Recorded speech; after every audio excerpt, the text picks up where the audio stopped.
আজ আমি আপনাদের মাশরুম কারির রেসিপি দেখাচ্ছি।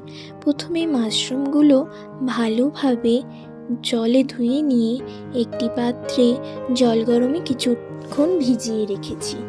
ভেজানোর পর মাশরুমগুলো ছাড়িয়ে নিলাম। ছাড়িয়ে নিয়ে মাশরুমগুলো কেটে নিলাম। অর্ধেক করে কেটেছি আমি, আপনি আপনাদের শেপ মতো কাটতে পারেন। কেটে নেওয়ার পর ওগুলোকে তেলে হালকা ভেজে নিয়েছি।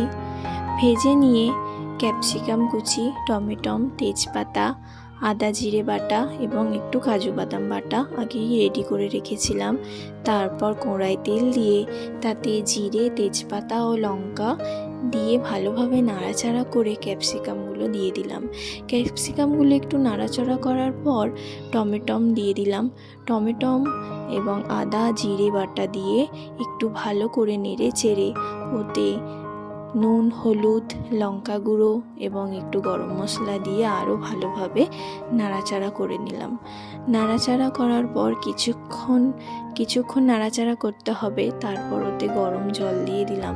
গরম জল দিয়ে আরও ভালোভাবে একটু নাড়াচাড়া করে মাশরুমগুলো তুলে দিলাম। মাশরুমগুলো তুলে দেওয়ার পর আরও নাড়াচাড়া করে ওতে কাজু বাদাম বাটা দিয়ে দিয়েছি।